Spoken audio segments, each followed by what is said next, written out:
Hey friend, and welcome back to season 2 of the Between the Pages podcast.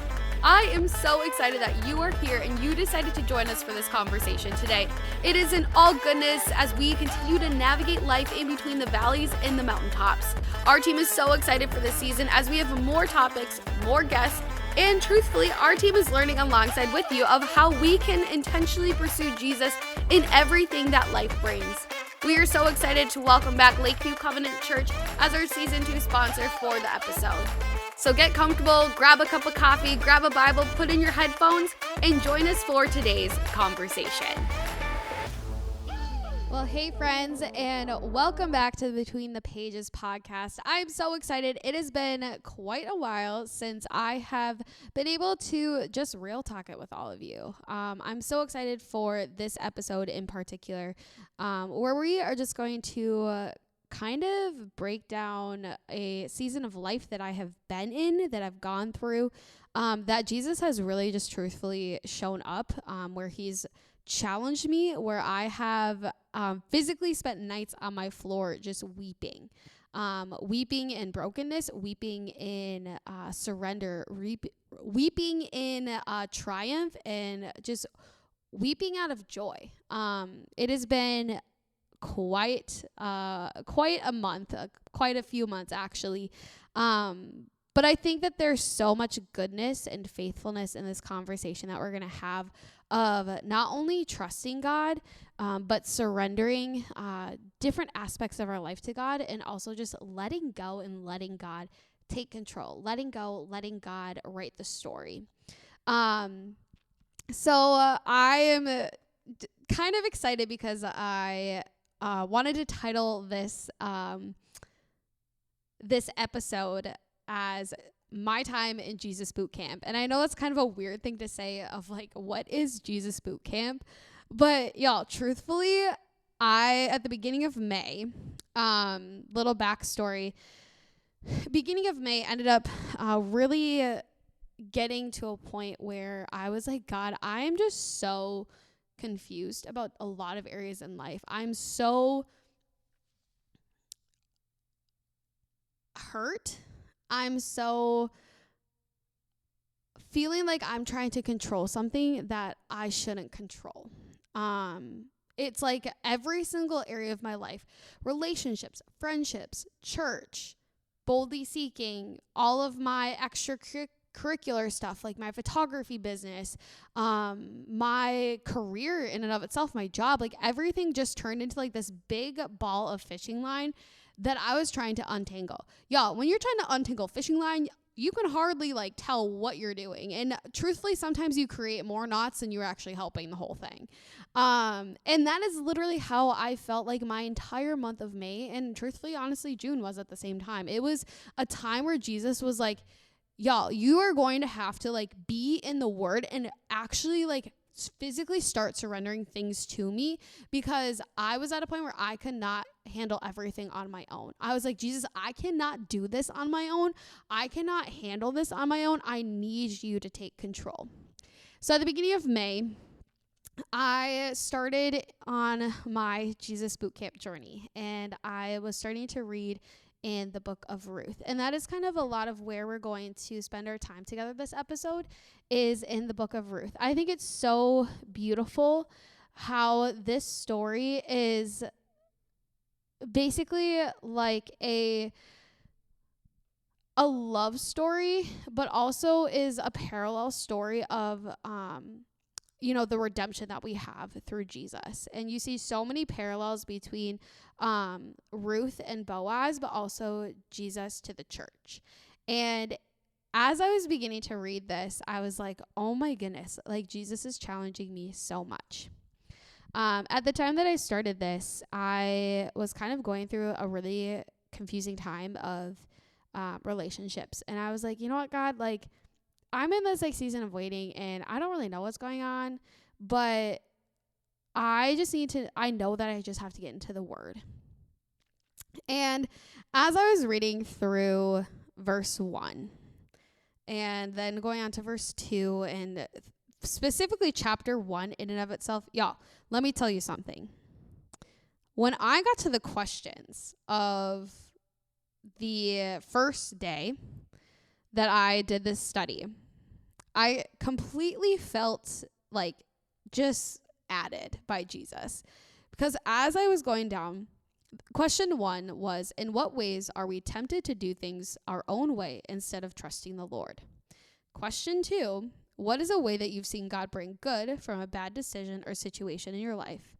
And question 3, I was like, I need to get into the word. Question 3 was, what situation in your life can you trust God to bring good from right now? I sat in my room and I was like, oh no. I am about to embark on a journey that is going to be very hard. It is going to break me down to truly understanding what it means to surrender and let go and let God. So kind of going through Ruth and starting right at the beginning, we see a couple different characters here. We see Naomi and her family. Ruth is part of her family. Ruth was married to one of Naomi's sons, and Naomi's husband ended up taking the family out of Bethlehem to Moab. Now, at the time of Ruth, there was a famine going on in Bethlehem, which is very ironic because Bethlehem is translated to house of bread, which is also a beautiful parallel to the story of Jesus, as Jesus being the bread of life. He is born in the house of bread, the bread of life. And so Naomi's husband takes him out of Bethlehem and leaves to Moab because they hear that God is being faithful to the people of Moab. So as the beginning of chapter 1 continues, we later find out that Naomi's husband dies, and also both of Naomi's sons die. So now it's Naomi, Ruth, and Orpah, who is the other daughter-in-law. And as we kind of see the switch of, okay, they're out of Bethlehem, they're in Moab, the 3 men die, and now they hear that the Lord is being faithful to the people of Bethlehem. And what's so beautiful is they hear that, but it's kind of like God almost whispering Naomi to come home, and kind of this idea of a return back to God's grace. You know, there's so many times that we can feel like we're going to control a situation, and we are like, nope, I got it. I do not need to be here in Bethlehem. I'm going to Moab. I do not need to give this situation to Jesus. I'm just going to control it myself. I'm going to get the answers that I need. I'm going to figure out the solution. I'm going to find the solution by myself. And we're in Moab. And at some point, when you are in your Moab, God is going to whisper for you to come back in full grace. Now, a part of this journey of me going through boot camp was I was like, I know I cannot control this situation with this guy. You know, I was like, I can't do that, truthfully. I was kind of in my Moab, but I was like, it's going to be a long, long journey. That question on my first day, what situation in your life can you trust God to bring good from right now? Jesus was calling me back. He was like, hey, it's going to be a long journey back, but I'm going to call you back to Bethlehem. I'm going to call you back to the house of bread. I'm going to call you back to me, who is the bread of life, the one who you can drink from the well that will never dry up. I will provide. I am a good and a faithful God, and believe that. So after Naomi comes back, and Ruth and Naomi are basically at this point like homeless. Some people say they lived in a cave. They end up meeting this man. Well, not meeting this man named Boaz, but Boaz is kind of this like guardian figure now to Naomi and Ruth. And through, as you read it, I encourage you to read it. We're not going to dive super far into this, but just the beauty of how Boaz just fully resembles Jesus, and like this Jesus-like figure, where he is so kind and he is so considerate, but also he just shows the providence of who God is, and that God does provide. And what's beautiful is when Boaz first meets Ruth is, he says, "My daughter, listen to me." And when I read that, Boaz didn't define Ruth by her past, and neither does Jesus define us by our past. Y'all, I've had so many mess ups in my life where, sometimes I'm like, God, why do you still love me? And he literally goes, "My daughter, listen to me. Listen to me. I'm here. I'm a faithful God, and I will provide." As I continue to spend time in this kind of Jesus boot camp of sorts, really trying to figure out and let go of control, I was reminded of the song Waymaker, and how, even when we don't see it, even when we don't feel like God is doing something, he is doing something in the background. He is doing something that is for our good. He is fighting for us. Sometimes it's hard to believe, truthfully. But the one thing is there's no coincidences with God. There's no coincidence of the fact that God would call Ruth and Naomi back to the house of bread, which later, after at the end of Ruth, when Ruth and Boaz got married and had their son, their son was the father of Jesse, the father of David. This is now the lineage of Jesus, which started in Bethlehem.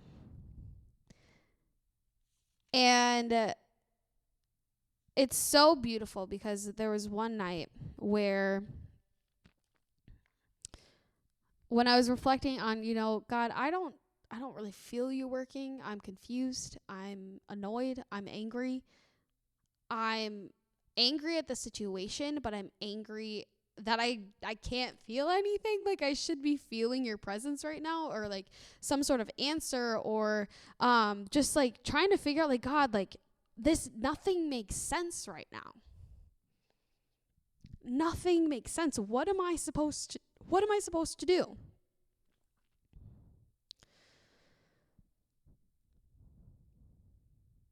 When I sat and was journaling, I'm laughing because I laugh because I'm like, wow, why did I act this way?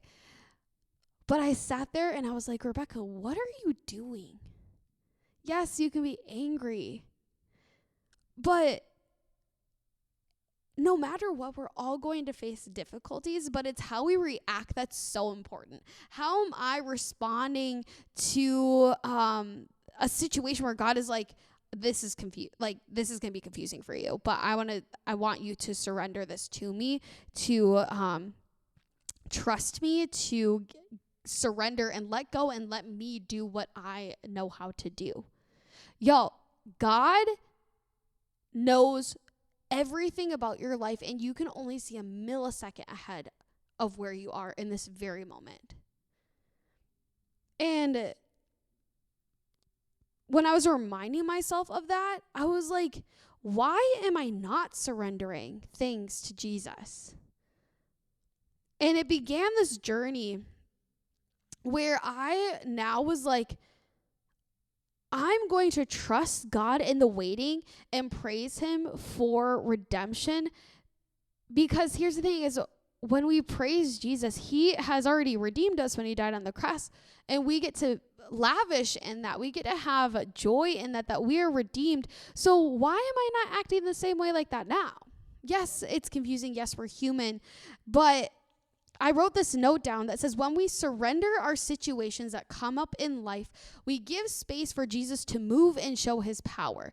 Now, I was sitting in my room on a night where I was listening to this song called Lay It Down. And this was a night that forever will change my life. And it was a night where I fully saw Jesus and was like, God, I cannot do this anymore. Y'all, even tonight, I came to this recording session and I was like, God, I don't even know what I'm going to do right now. I'm in a situation right now that I'm like, I'm confused. I don't know what I'm going to do. I don't know how I feel. I don't know how God is showing up in this right now. But I remember hey, I'm going to surrender this situation to Jesus and give him space to move and show his power. And I asked Jesus that night as I was like weeping and listening to the song Lay It Down. I'm going to link that song in the bio of this episode because, y'all, this song will change your life. And truly, if you need to, like, during the song, just verbally speak out what you're surrendering. God, I'm surrendering my career. I'm surrendering this relationship to you. I'm surrendering this difficult friendship to you. I'm surrendering this addiction to you. I'm surrendering this thought, this feeling. I'm surrendering my my thoughts that I'm trying to captivate and stop the spiral of anxiety or depression or whatever else. I'm going to surrender and give you space to show up. And I sat there and I was like, God, why didn't you just say leave space? This was something that Jesus spoke to me that night. And I was like, I literally asked Jesus, I was like, God, why didn't you say leave space? Because here's the thing, friend.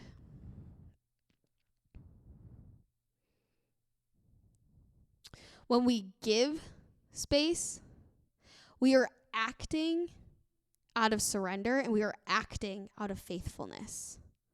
If you just say leave space, what's the action in that? When we surrender our situations that come up in life, we are giving space for Jesus to move and show his power. You are physically letting go and letting God be like, God, I cannot do this anymore. God, I cannot feel this way anymore. God, I cannot do this relationship anymore and figure out and control the outcome of this.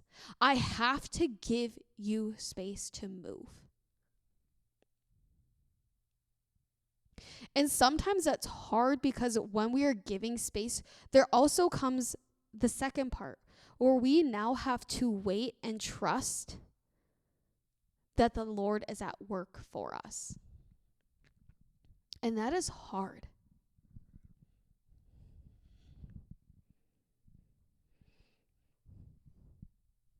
It's still hard for me to this day. Y'all, I'm still in boot camp.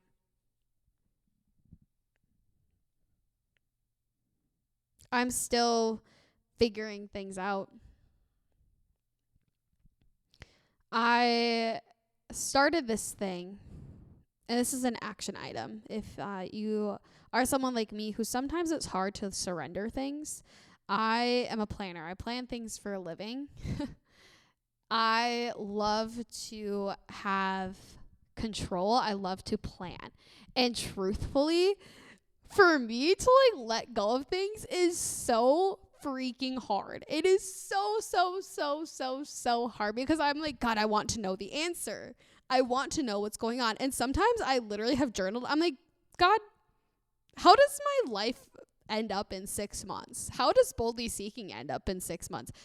Where am I going to live in 6 months? Am I going to be in Duluth? Are you going to open a door to Texas or California or Tennessee? Like, what is the plan? Like, just tell me. Like, I will plan to. Every single one of my friends knows that if they want to see me, they need to get it on my calendar 2 weeks in advance.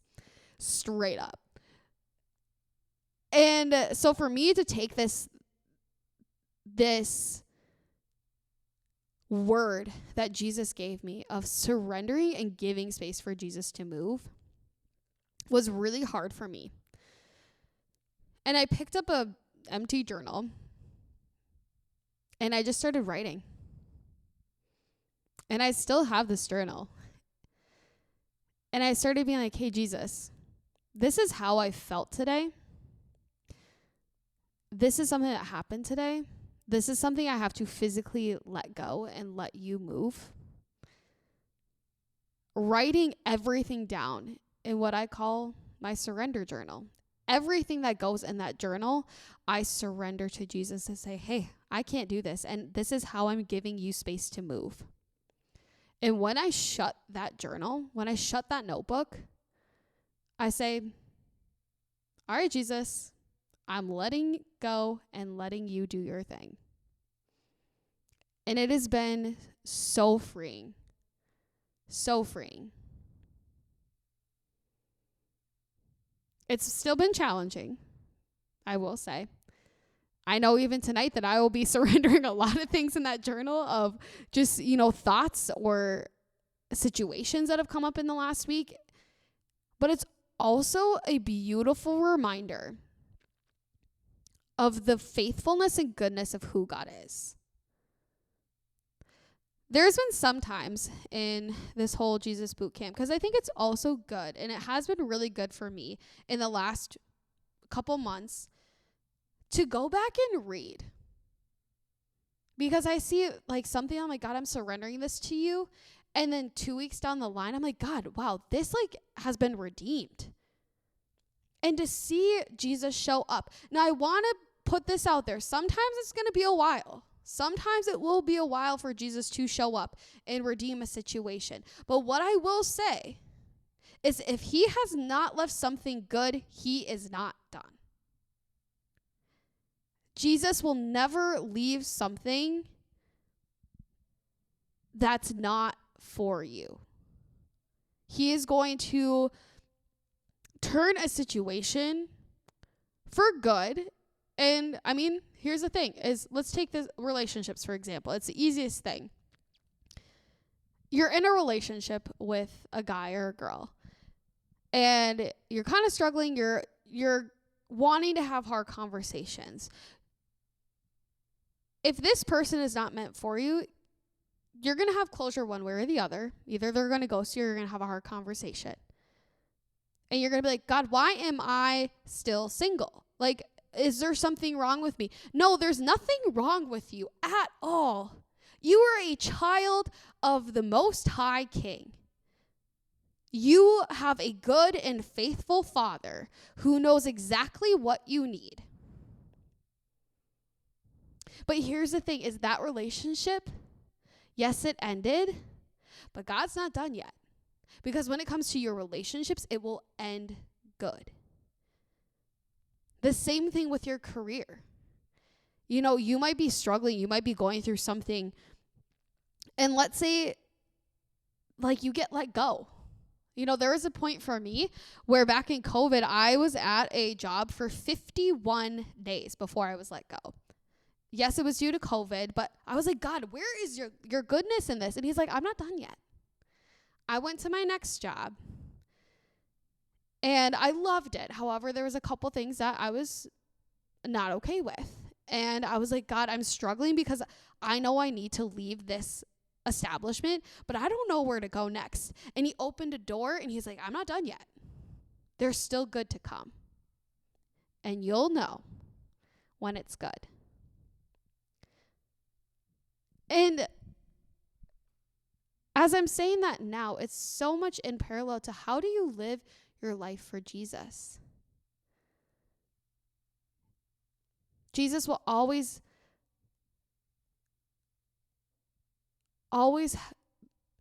end things like that are, if they're meant for you, they're going to be good.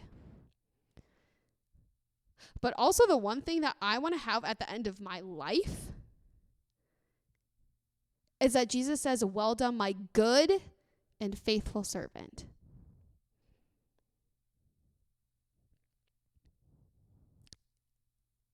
That's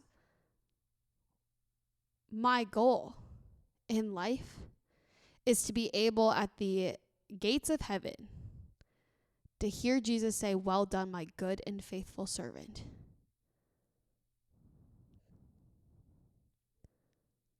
And here's the thing, is we serve a good and faithful God. We see it in the story of Ruth, God's goodness and faithfulness, his provision. We see it so many times in the Bible of God's goodness and faithfulness. Yes, even Ruth went through her husband, her first husband died. But at the end of the book of Ruth, she married a man of God, Boaz. They had a son who is now begins the lineage of Jesus. Y'all, I'm like floored right now.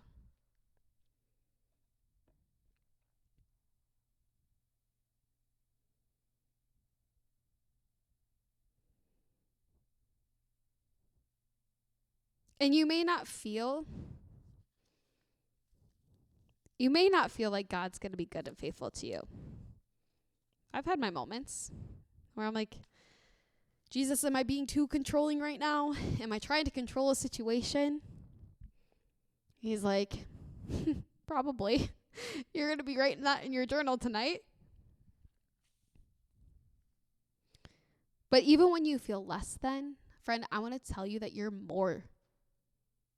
You are more than worthy of God's goodness and faithfulness. And even when you feel like God uses unlikely people and unlikely circumstances to show his covenant faithfulness. And he will surely do that time and time again. He sees you.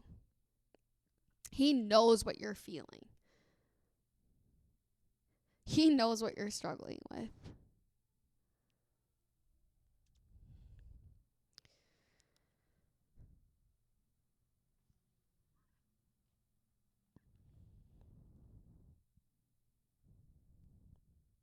When we choose to trust Jesus,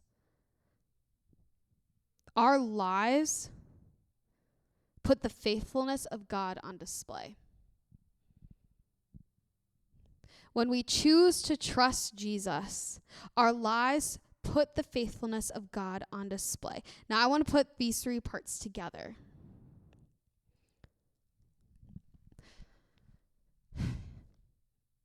In the times that I've sat down and just really, really chatted it out with Jesus, I'm like, all right, God, let's sit down and have a little chat, shall we? I'm reminded of these 3 points. You know, when we surrender different situations in our life, we are giving space for Jesus to move and show his power. When we give space, we have to wait and trust that the Lord is at work for us. He is working for your good. Now, here's the thing is when we're giving space and when we're waiting and when we're trusting and you choose to trust Jesus, that is when your life puts the faithfulness of God on display. What do you think will happen? What do you think will happen if we continue to surrender and we continue to trust and we continue to let go and let God? How much more your life, my life, our lives will put on display the faithfulness of God for all of those around us to see. And they ask, how are you getting through this? How are you doing this? And I say, it is not me, but the power and the work of Jesus Christ. I physically, mentally, spiritually, emotionally cannot do this alone.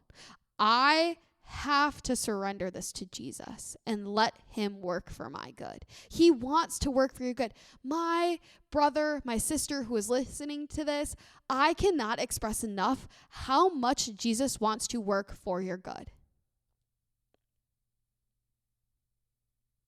He so does.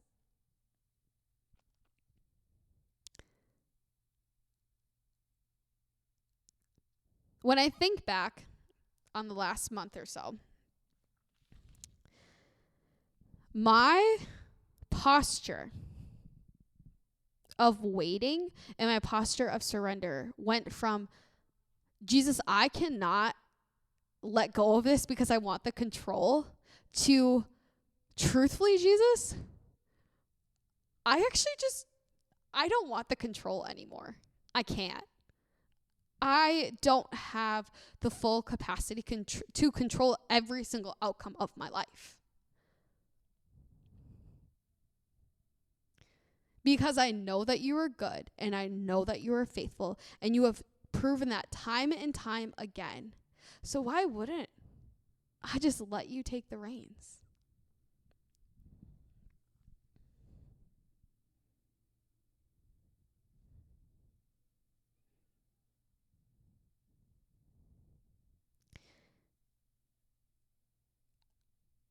Take some time. I continue to reflect on this. I am still in what I feel is like a Jesus boot camp in a way where he has stripped me down and is like, we are going to the core. You are coming back to the heart of faith. You're coming back to the heart of worship. You're coming back to the heart of leaning back into me. My songs the past couple months, I listened to like 2 or 3 songs on repeat every single day. And the first one is Lay It Down, and I'm going to link all these songs below. Lay It Down, of like, Jesus, the fears and the thoughts and the anxiety have become like an idol in my life, and I'm going to just lay it down here. And the second one is Lean Back. No, I'm going to lean back in the loving arms of a beautiful Father and breathe deep and know that he is good because his love is like no other. And the third one is Fear Is Not My Future. This idea of, hello peace, hello joy, hello love, hello strength, and saying goodbye to pain, goodbye hurt, goodbye heartbreak, goodbye fear, because fear is not our future, but Jesus is our future.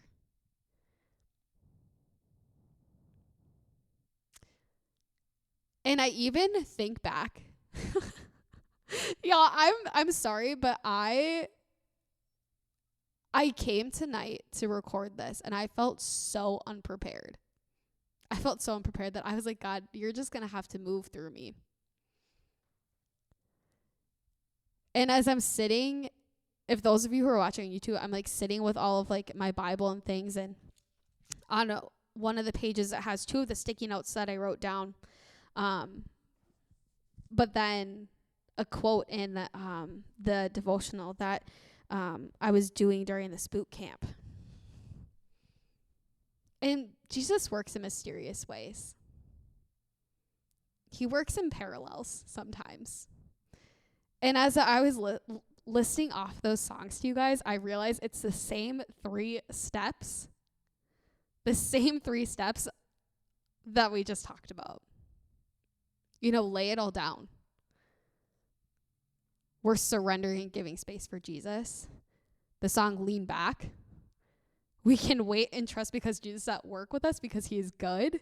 And fear is not your future. Like fully just exemplifying the fact that, fear is not my future. No, like your life is put on display the faithfulness of God. Like, y'all, this is healing for me even in this moment. I literally cannot express how wild and good and faithful Jesus is.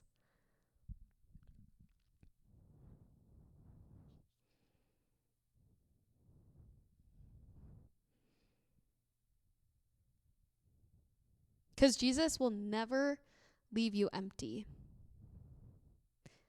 but he can fill you to overflow.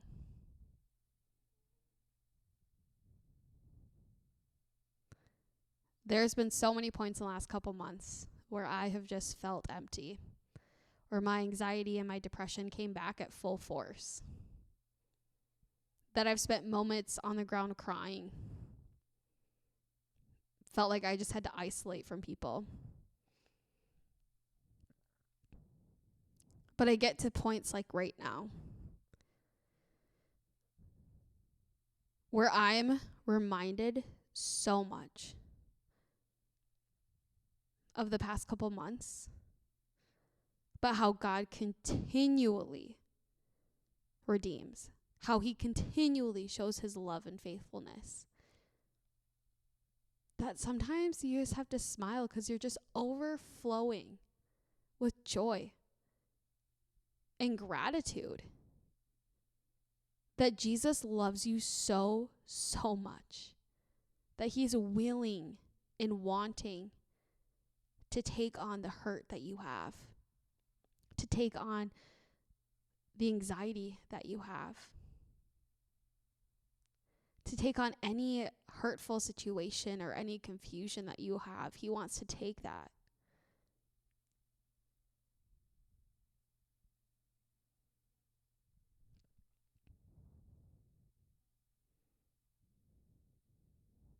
He wants you to choose to trust him.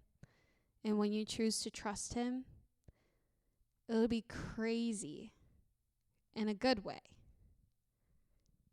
how your life will show the faithfulness of who God is around you.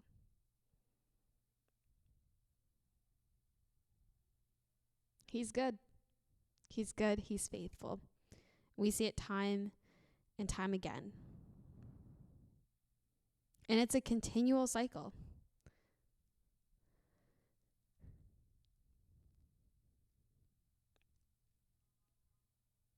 There's relationships and friendships in my life that I've had to surrender. I'm like, hey, God, I got to give you space to move.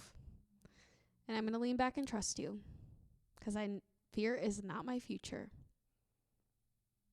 And be able to share the story. Share the story with other people of how you've seen God show up in your life. Even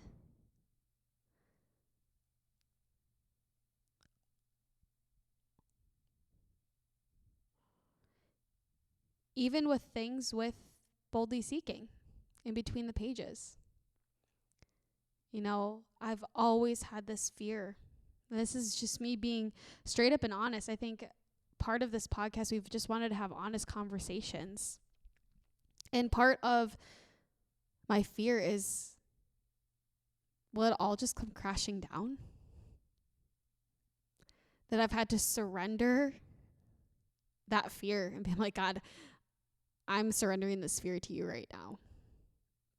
Because I know that you're moving and I know that you're faithful and you'll continue to move throughout this podcast and through this ministry. And I don't know how. And truthfully, I don't know what's next. And we're excited for different opportunities and stuff. But as someone who, you know, you want people to feel closer to Jesus through the content that you're putting out. And I'm like, hey, God, I got to surrender boldly seeking to you and however you want it to move and give you the space to do so. And when I'm doing that, I'm going to lean back and know that you're good and trust you because you always are going to work and fight for us and fight for this team and fight for this ministry. And choosing as a team to trust Jesus with however he wants to lead. And through that, how his faithfulness shows up. How he shows up in the team, how he shows up in our listeners, in our subscribers, in our email list, in our followers, in our content. He will show up and put his faithfulness on display.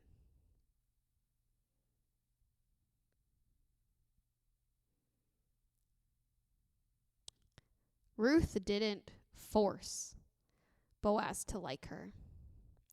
He didn't force Boaz to marry her.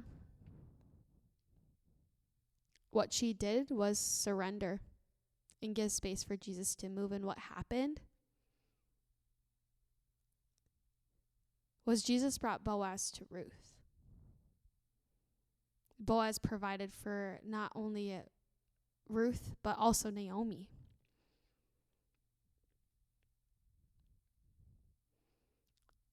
both Ruth and Boaz trusted Jesus. And what happened was Jesus put his faithfulness on display and brought them together. And that goes with anything in life. It's a beautiful cycle.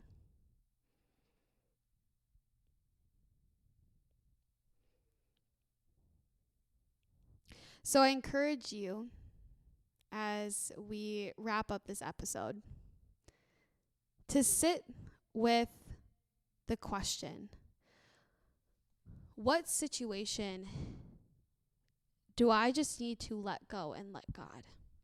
What's a situation in my life that I just have to surrender to Jesus? And maybe you start a surrender journal. Grab an empty journal. And everything that you write in that journal, every single morning or every single night or 3 times a day, whatever it is, whatever you're writing in that journal, you're saying, God, I'm surrendering the situation to you and giving you space to move and show your power. And the thing is that when you do that, you can then look back and read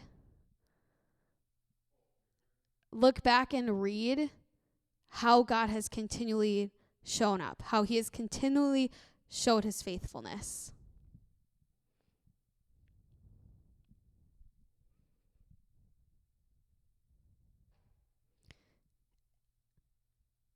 And also sitting with,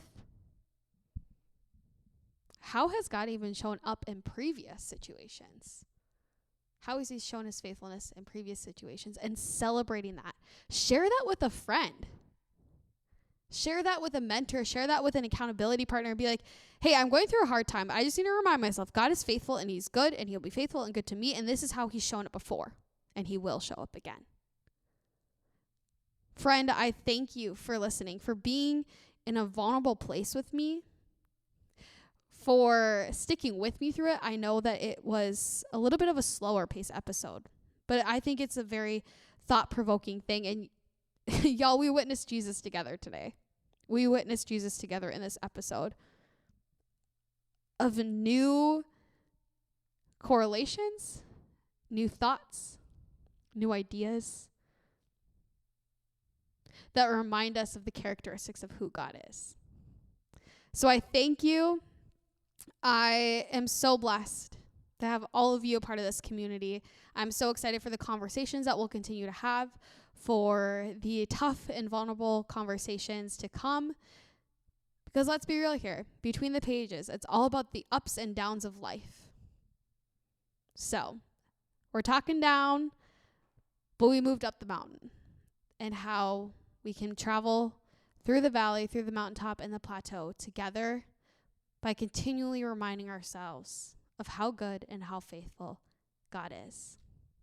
Love you all, and we'll see you in a couple of weeks.